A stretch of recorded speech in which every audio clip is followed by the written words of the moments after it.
Good evening. Welcome to the Wednesday edition of the Manchester United Agenda.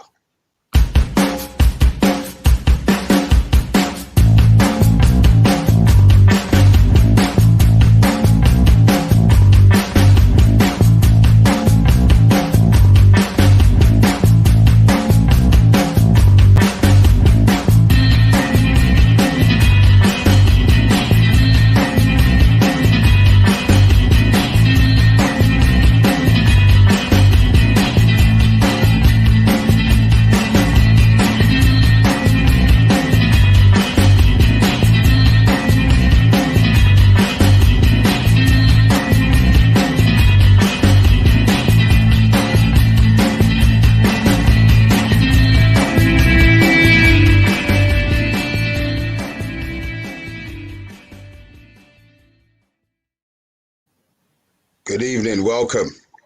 OMONDI, my right-hand man. Mr. B, how are you? I'm good, man. I'm good, man.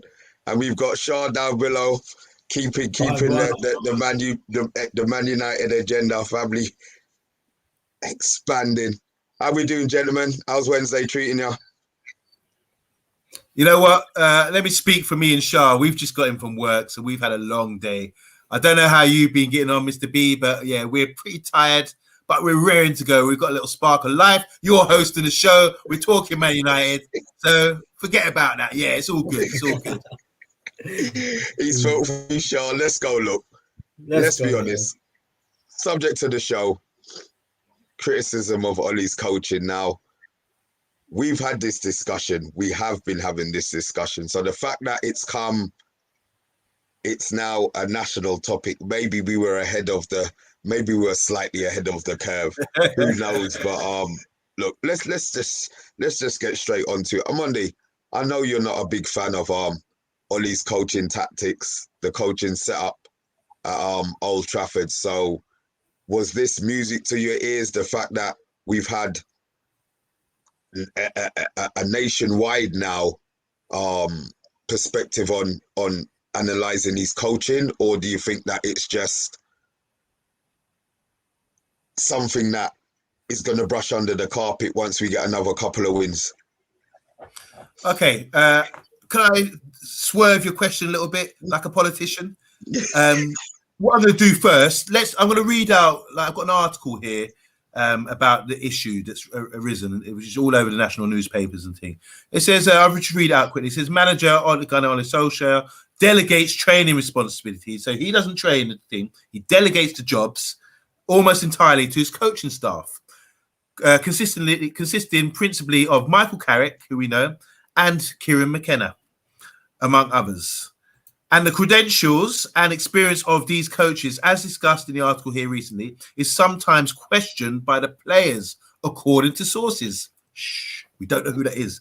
And then it goes on to say, sources close to several senior players, okay, clues are always in the question, isn't it? Clues always in the question, as they said, have said they feel training could be led by coaches with greater elite experience, the report claims.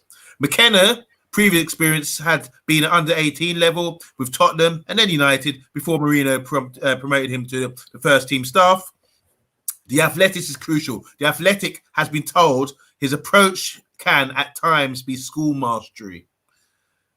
Okay, well, let me just stop right there. We've all taken that in. There's some key things. When people report things, there's key things you really have to read between the lines to understand what they're saying. They're not saying close to sources, senior players have said this. I interpret that as, I'm just going to interpret it in my way. Ronaldo's come to the club, okay? No, this is how I'm reading this. It's coming out like if it was a pop-up book, it would say, I see big Ronaldo's face, skin and teeth, saying, I told you, you've got to come and better. I think Ronaldo's come to the club. He's watched the training. Now it's coming out there. People are saying it. People are actually speaking it. And Ronaldo and people getting confidence with Ronaldo there, he's probably saying this ain't good enough or whatever. School mastery. I mean, that, calling the training like amateur-ish. Do you know what I'm saying? That's a big kind of dig at what's going on. And Ole Gunnar Solskjaer has not got his hands dirty because he's delegated his jobs out to other people. We on the Man United agenda, it's clear. We've always discussed coaches and we've always discussed the philosophy and everything else. But it appears now that we're saying here, Gunnar Solskjaer is washing his hands with any responsibility. So my questions would be, I'm not answering your question with this question. I'm doing a politician here. I'm passing this on to Shah. My question would be, what is Solskjaer actually doing then if he's delegating his coaching to the coaching staff? 2, do you agree with me that it's Ronaldo and people behind Ronaldo who's got higher standards? Because it says here elite, something it says here about they feel the training could be led by coaches with greater elite experience. Who's been around greater elite clubs? Real Madrid, Juventus, Ronaldo, of course, and on an international level. So there's a few question marks there. Who's really saying this? Okay. And what is Solskjaer actually doing about it? And what is he actually doing? Shah, what do you think about that?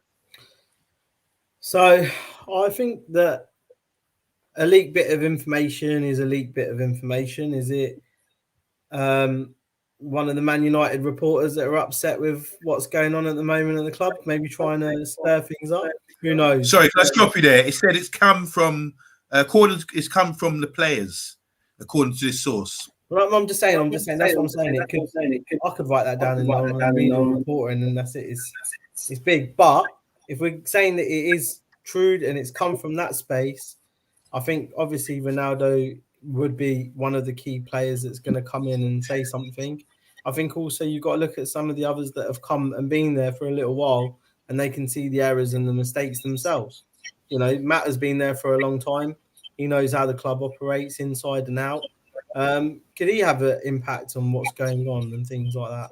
So I think there's a few people and a few names that you could probably mention with that. But I think the whole situation as a whole obviously does highlight where maybe there is some immaturities of experience at that elite level that we've all been talking about coaching wise, Carrick, even with Ollie himself to a certain degree, he hasn't coached those sort of clubs that Ronaldo's come from recently. Some of the other players have moved across from, but now he's at Man United and he's got a structure there. I think the other side of it that we have to think about is that the only people that are going to back him are going to be the board. So if the board are going to stick with this plan and project that they've got, it's going to be around for a little bit longer. Personally. Can I just say something here? Ollie, the fact that Ollie does no coaching, can I just ask both of you, do you think that he realizes that he's no good as a coach? I'll go first on this. Yeah, I think the answer is yes, Mr. B. And you're laughing because you set me up knowing that the answer is yes, So, yeah, it's a yes from me, Bob. I'm going to pass it to Shah. What do you think, Shah? I think I'm going to be a bit controversial because I think football's changed. Like all teams now have probably about 3-4 different coaches for different particular areas of the field, of the game, even mentally, psychology. There's all sorts of different types of people that are involved. Ollie's a manager managing the process, the team. He's got to manage other areas. He's going to have to delegate some of these tasks out. So coaching being delegated to a coach who's learned that's his trade, in my opinion, like I'm looking at it from a management perspective, if I was a manager, you would delegate out. So I don't think that's anything that's not realistic in actually everyday modern day football now. Old days, maybe it might have been a little bit. We've got two politicians on the show tonight. We got Shah, who's a mayor, who's just completely swerved the question. All right. Listen. I go back to the host, man. Host, I'm saying yes. Let me say this. Sure. I'm saying yes. He's the manager. He's the manager. Do you think he's confident enough to say, "Oh no, like Ferguson used to watch from his window or something, oversee things"? Everything else. Do you think Ollie would get up his desk one day and say, "I'm going down to the training field"? Ollie, not like that. We want it like that. He couldn't do that. I don't think he could do that because from his character, what he shows, he doesn't show me that he's got that sort of personality or that conviction in saying, maybe in shooting drills, maybe, oh yeah, I can shoot like this, shoot this, maybe in shooting drills, but overall, I don't think he's got that sort of confidence, character, or conviction. That's 3 C's. Wow. So Ollie doesn't have the confidence, character, or conviction to go out there and say, I want to coach, or let me take this session. Do you understand what I'm saying? And I don't think the players, it's clear to me what's like screaming out from this article is the players are like, like this. Like, that's good. All right, can I have my, I'm going to give you my little take on this. I think maybe the senior players, the elite players, you always need something to stimulate your mind when you go into training. The fact that the results have been so bad, I think there probably has been murmurings, but I think Ronaldo coming in, he's worked everywhere. Yeah. He's worked with all of these top coaches, and he's come here and he's seen Michael Carrick and Kenner doing shooting drills and, whatever they're doing, and maybe he's not inspired by it. So we're hearing senior players. I know we're never going to know, and it's always going to be speculation, but Ronaldo, Bruno said something a little while ago as well. Ronaldo, Bruno, those are the ones who care. So they're going to have something to say. It's a great point. Pogba, I'm not sure Pogba's even happy at Manchester United. Would you be being replaced? He's out of position. Every week he's playing in a different position. So could it be Pogba? But then would he be doing that? I said, I just, there's so much, all of this here. I mean, it's lovely. The fact that we're on here and we're talking about it and we don't know who the player or players are, it's good. But what Omondi, what do you think the whole outcome, is he going to employ another coach? Is he then going to decide that he's going to be stubborn? We already know that Ollie is a very, very stubborn manager. So then is that going to be the approach that he takes, where he just says, you know what, F you, I'm going to do what I'm doing regardless? Omondi, tell me. Right, you said he's stubborn, and we also said the other day that he tells fibs. So yes, big liar. Whatever's next, I don't know.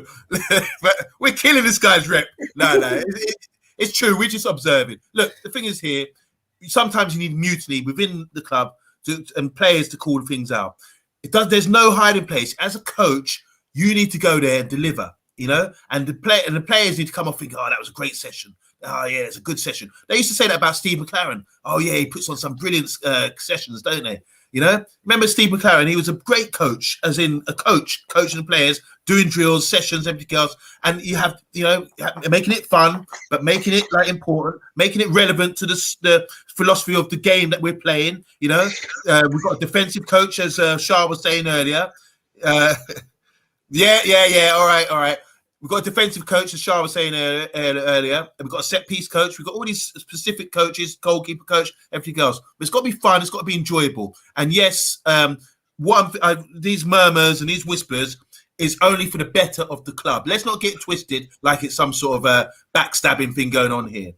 Yeah. Can I just interrupt you for 1 second, Monday? Rebel Irishman's just dropped in. Cavani, Ronnie, and De Gea rumoured to be the three of the players. So maybe. I mean, it would be. I mean, Cavani is obviously, he's not going to be happy because he's not going to. Let's be honest. If Ronaldo's fit, he should be playing every game he's fit, which means Cavani is now. We ain't got no Coca-Cola Cup to play in, so. Stop saying that. League Cup. 2004 or whatever it was. At least you didn't call it the Milk Cup. That's the main thing. Exactly. We're a competition short, so there's going to be a lot of players whose noses now are going to be out of joint, because if he can get a team out, regardless of who's playing, that wins a game and wins it how I'm saying we, as Man United fans, want us to win it. Not none of this counter-attacking, whacking the ball up the pitch football. possession-based, progressing up the pitch, cutting teams, recycling the football. If that's how we play, whoever doesn't play in that specific game, it might not ever happen. Maybe I'm living in a dream world, but there has to be a time where something has to click. And I'm not sure it's going to be clicking if he doesn't make that change. You know, you're saying mutiny is good. It's only good if at the end of the process, the captain of the ship understands what his, I don't know what you call it, what direction he's going to be steering the ship in, you know? Yeah. But listen, in a football club, you've got the manager, you've got a captain, you've got players. They're talking. It's all for one cause, all for one for all. You're first team coach, Mr. B. You know what it's like. If the atmosphere, you've got to lift everyone up on the same page, you know? So I think it's really important that the players, since Ronnie's come, and it's like everyone's looking up to him anyway, whatever he says, like he says, I'm not eating this dessert, you see the impact that has. If he starts to frown after a few weeks and says, guys, what's going on here? You know, or just has a word with his Spanish teammate De Gea, or has a word with in Spanish to Cavani. These are 3 world-class players, or have been world-class players.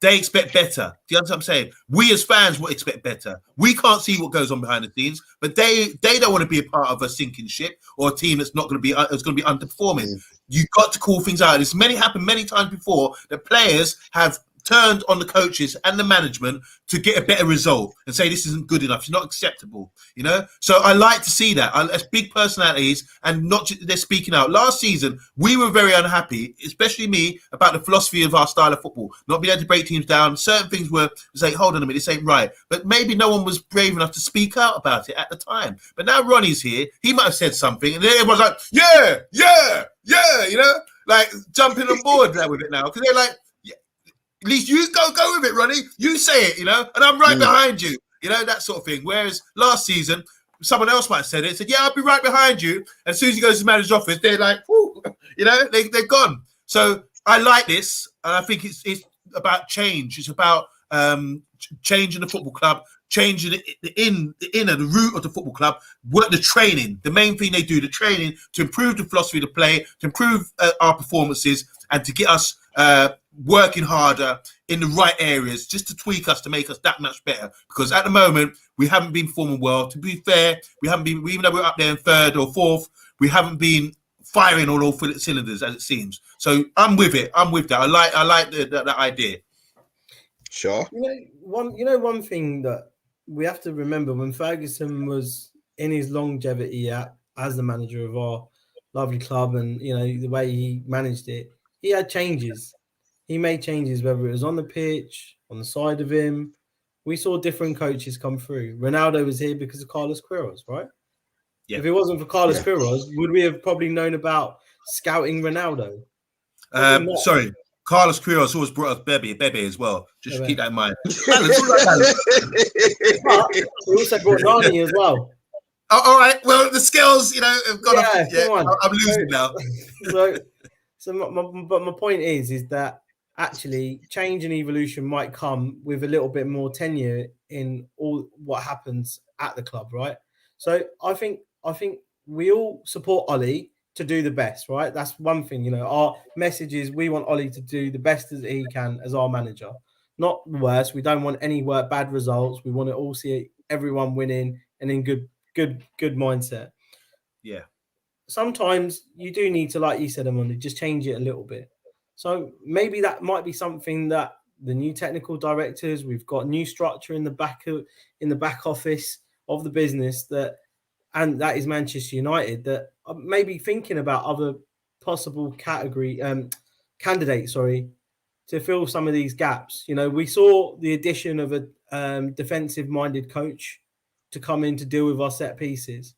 So actually, are we being a bit too pushy in terms of trying to get in these results quickly now? No. I'm just saying, from what we've got, is the evolution that we're going to see, what we've already seen over the last few years since Ollie's time, going to continue, and we're going to get to that stage where we all want to see us at consistently, even with the squad we've got. It might be 12 months off, it might be 18 months off, right? I'm trying to be realistic here in terms of our expectations of what we should be looking for. But these are things that I feel like the club are probably recognising they're hearing the noise from the fans like us and talking on the channel and the media. And they're probably, we've looked at it. We've all probably Googled what is Kieran McKenna doing at the club. Everyone's probably done that today at some point because they're thinking, what is he actually doing? And I'm sure that some of these CEOs or the directors, whoever they are of football, and have also done probably the same thing and realised, well, actually, let's have a look at this. And maybe there might be a plan of action. That's me being positive and thinking about potentially changes. Sure. Sorry. Let me just take. Right. This is why initially at the start, I asked you, Shah, what is Ollie actually doing? And what is your role as manager? So as a manager, you're supposed to oversee this. He's like saying, he's big enough to say, yeah, I delegate jobs. You do this, you do that. And then he can be free from criticism. No, you're not. Because if performances don't go our way, who gets sacked? Ollie and his coaching staff. Yeah. You know what I'm saying? So it's down to Ollie. It's down to Ollie to sort this out. And this is why the players have to go directly to Ollie and say, Ollie, it's not working, or you need to bring someone else in. Like Mr. B asked initially at the start of the show, do we need to bring someone else in? Is that an option? Because we've had a lot of recruitment with staff over the last year or so, just to try and improve things. And now we're getting whispers from the players that it's not good enough, And even though you might say we need more time, but this is what they're saying. This is, and once that starts, it's like a disease. And I say disease, like dis-ease causes disease. So the dis-ease in the club will cause a disease in the club where we start being ill and losing, It's a little wordplay there, but you know what I'm saying.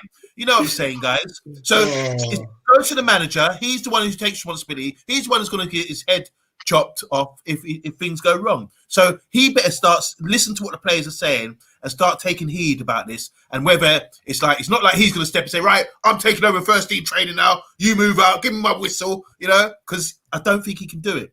We've got to sort this out. They're talking about Kieran McKenna being a schoolboy, a novice. This is basically what they're saying about him, And this is coming from top players, Cavani, PSG, Napoli, Uruguay, coming from De Gea, who's probably gone on tour with Spain or got, internationals and played at Atletico Madrid and seen standards, or even like at Fergie's time, he was there. Ronnie was there when Fergie was there. De Gea was there when Fergie was there. So these players know better. And so for them to speak up as representatives and saying, yeah, don't worry, guys, we've got this. I like that. I like that a lot. Let's support these players because, like, we can only speculate. They're in there, the mix. They're the ones doing the training every day, and they're the ones probably not laughing and not enjoying it anymore. And then it's been highlighted on the pitch. Do you think, Mr. B? I mean, yeah, I think that's a good point there, Monday. The fact that they care, to me, the fact that they're speaking up means that they give a shit. And that is what I'm glad to hear, because we give a shit and we moan every week. I'm not saying, it's how they moan now. It's out there. It's now in the public domain. Come the press conference, somebody's going to ask Ollie that question. Ollie, we know, is going to foo-foo far around the question, but it's now common knowledge. So what I want them to do is keep digging him.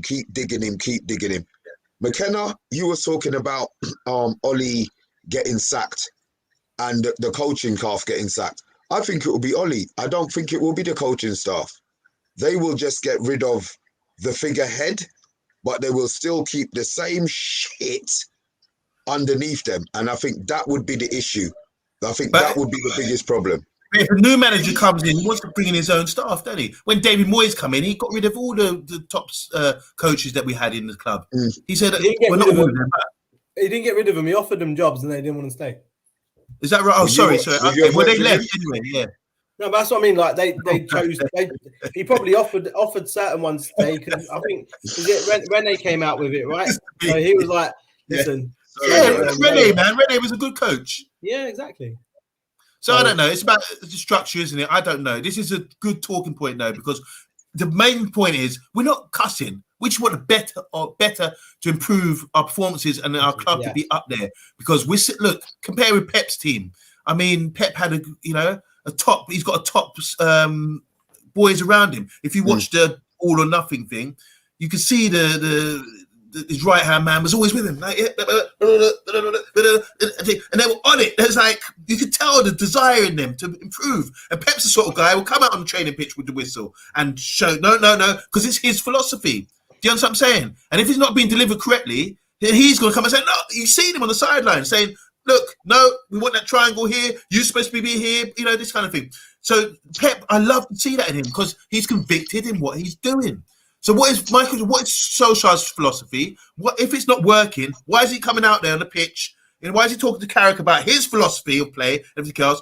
And saying, no, he should be coming on the pitch. What the hell's going on? You should be here, or you should be, or this. I want to see ticking over like this, or whatever. That sort of thing. I'm not seeing that. You know, you can't afford to. You can't be the Arsene Wenger and just sit there, you know, just being cool and thing and letting the boys play their thing. We're beyond that now. You need to deliver a philosophy of football, a brand of football that works. Don't just buy top-rate players and expect them to click. Because I've been seeing now the coaching is not, and the players aren't clicking. The players are probably more experienced and probably could think we could take a better session than this. It's at that stage now. I mean that point there kind of leaves me. I left Anthony Herbert's message up here. I thought the players would like to play for Ollie, and he's not like a Mourinho that the players didn't respect. I think they like Ollie and they want Ollie to do well, but at the same time they want to do well individually. So I think they like Ollie, they don't have a problem with Ollie. Training is boring. Training's probably not motivate. Look at these players. These are the creme de la creme of players. And Ollie's probably coming in there with the same Fergie type. No disrespect to Fergie. He was probably ahead of his time then. But let's be honest. If he was ahead of his time, then he's still going to be behind the times now. So maybe Ollie's got that Stone Age boring training that doesn't motivate. Like you mentioned McLaren. McLaren as a manager was an absolute dickhead. But as a coach, players loved him because he always came out with something else, something that kept them engaged. Yeah, you have to keep these players engaged. You know what I mean? So yeah, I think that message there was a good one there. And look, he's agreed with you there. See, you are right. Yes, it was evident when Ollie joined. Right, we went on a nice winning streak. That the players had that freedom and mentality. When Ollie joined, so I agree. Yeah, but yeah, we say that, but Mourinho had a tight ship.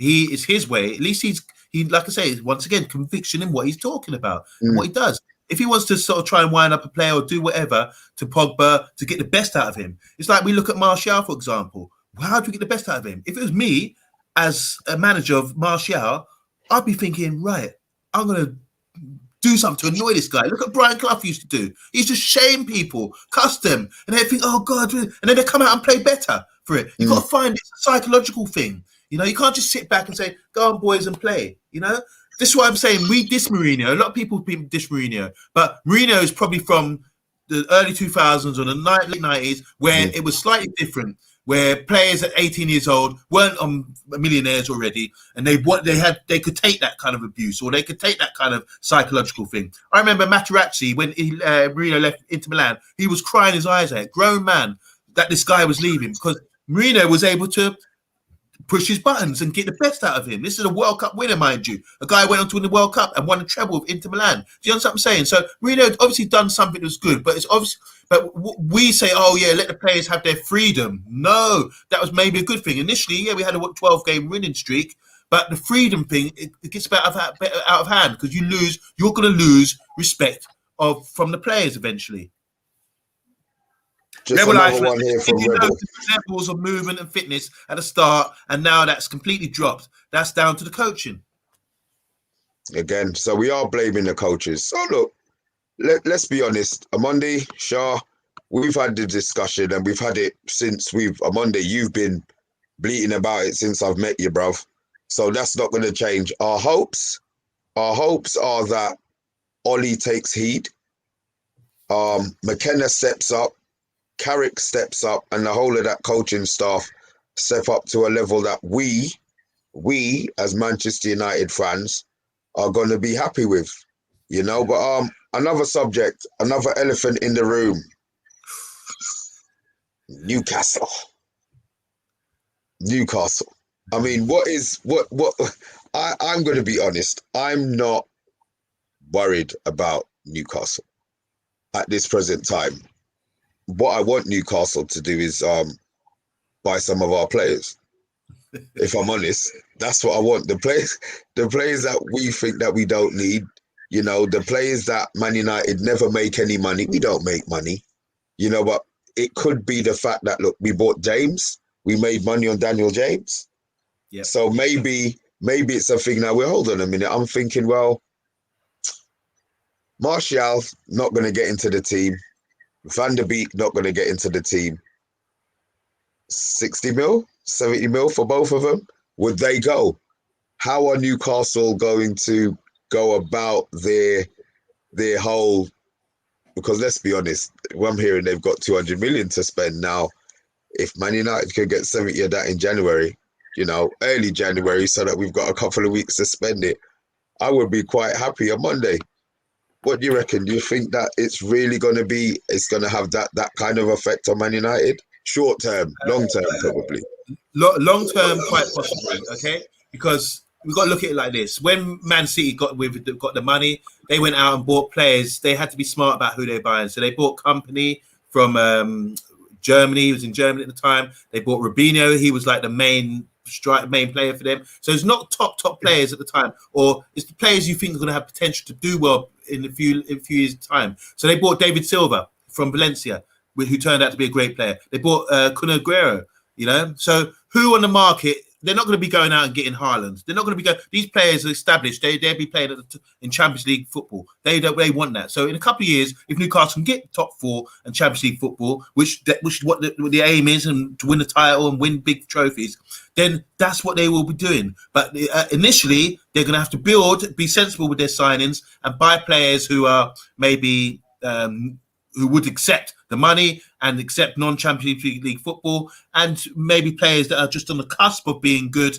and that kind of thing, you know. But they've got the money to spend. I think they're going to be a threat, obviously, because you've got the money, if they do it correctly. And I think they will do it correctly. We've seen what City have done with the local area and with the club itself. Their club have gone from nowhere to actually being on everyone's lips all around the world now, based on their strategy of building. So I'm sure these Saudis are going to do the same with Newcastle United. Newcastle being a bit isolated over the years. No one wants to live in Newcastle. It's like the spotlight's on you. This is what a lot of players say when they played for them. Kieran Dyer, Jermaine Jennings, they've also said that. It's like, my gosh, you're living in one town, you go outside, everyone knows you, you know, there's nothing around. You know, we come out of Newcastle, what's there? It's the northeast. You got Sunderland, you got Middlesbrough. You know, there's not much going on up there. So the location might be an issue as well. It's not London. Do you understand what I'm saying? So the players going there, I'm really interested to see what sort of players will end up at Newcastle. Because at the moment, I don't think it's going to be the worldies, the big names as yet. They need to establish themselves. But we can't sit back and say, they're not ready yet. Because this is what we said about Man City. You know, our noisy neighbours and that kind of thing. And look where they're at now. 10 years of dominance, and we're sitting here without a title. So this is another one to add to that top 4 or that top 6 that we keep saying. And it's going to be a major threat. Great for the Premiership. Not so good for us at Man United, especially with what we've been talking about in the last half an hour. Those about the coaching of those are issues that should just be standard for a big club that should be set in, you know, already sorted. Sure. Big up, Lama. Thank you, Lama, man. Thanks for that message, Dave. Sure. I think if I rewind the last 2 minutes, Mondi would have covered everything that I was probably thinking about.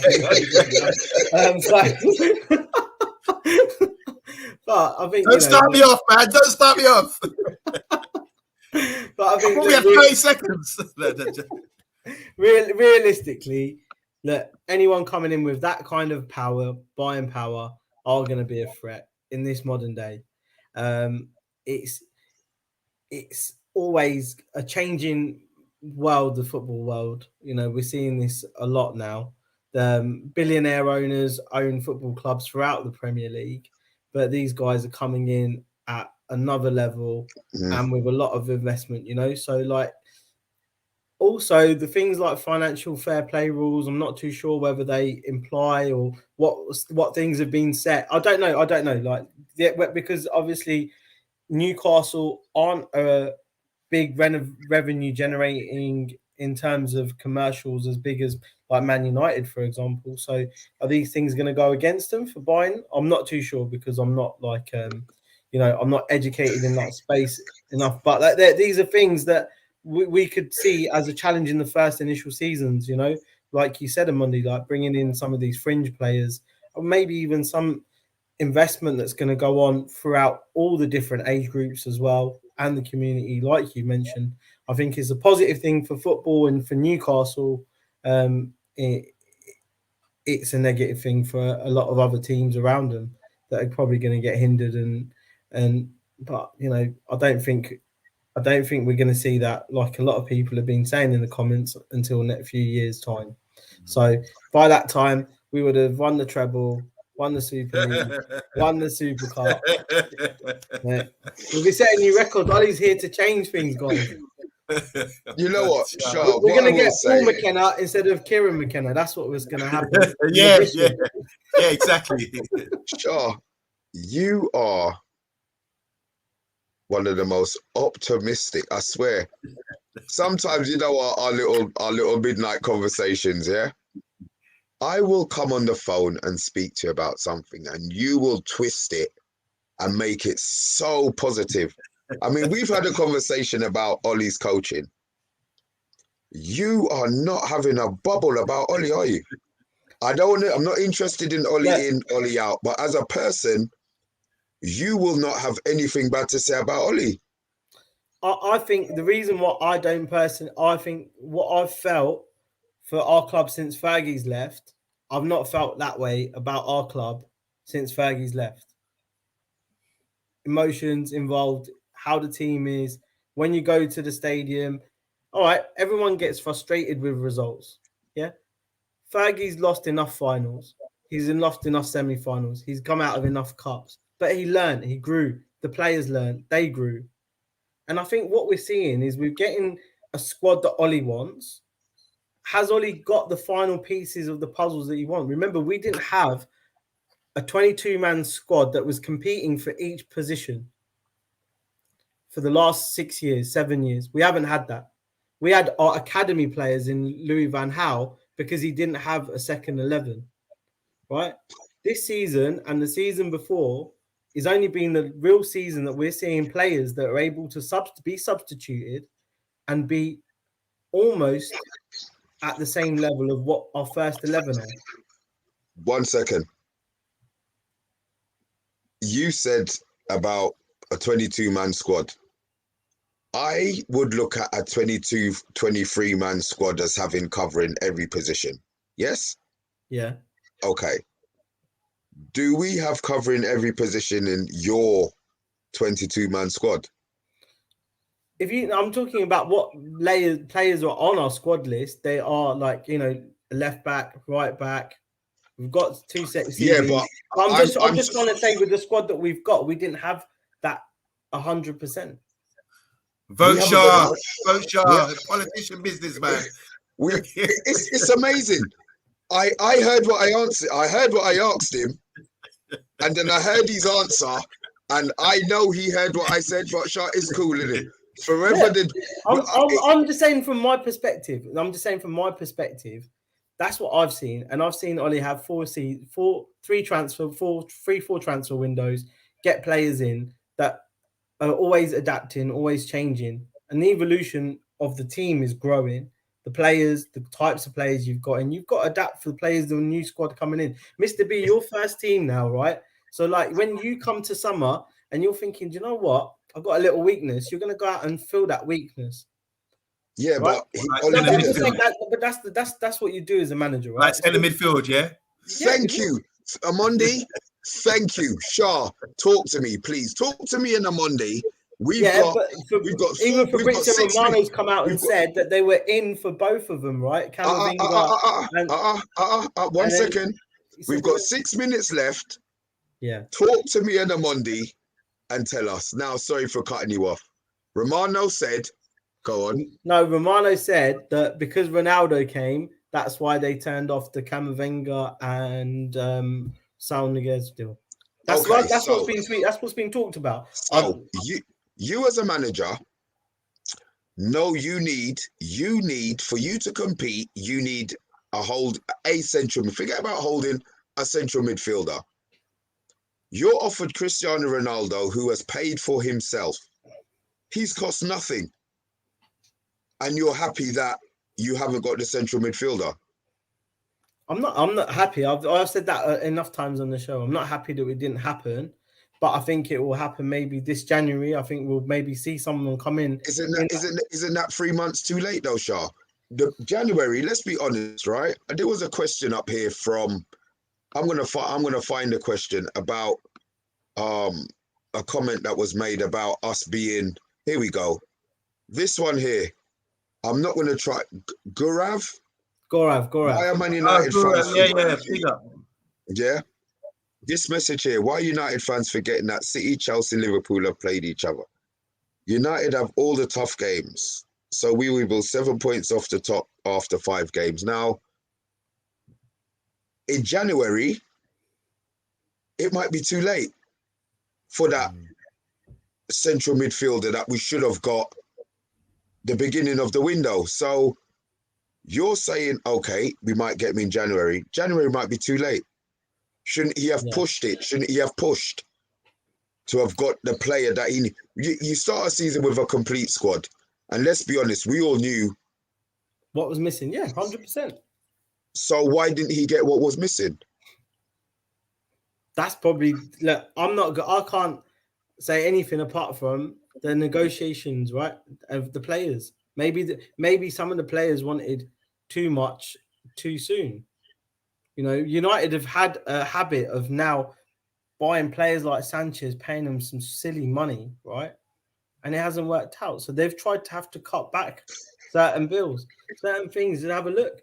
But you have to, listen, this is me just talking business, right? I'm not talking anything. I'm saying it from a business perspective. They're looking at it thinking, well, actually, if I'm going to go pay this player 200 grand a week, right? How is he exactly what we want? Or are we, accepting second best for maybe what their target is? I don't know who their target is, right? But we all know that that's the player that we need to fill. So are they accepting? Is Ollie want maybe a couple of other players that might suit that stage? I don't know, but there's obviously something that's happened. There's obviously something that's happened that hasn't been controlled. Forever the optimist. Did you hear? You heard it, yeah? You heard it. Yeah. Unbelievable. Unbelievable. You know what? Just add a couple points because we're talking about Newcastle. Newcastle could dominate that whole area, the northeast. Talk about Middlesbrough, Sunderland, all that kind of thing.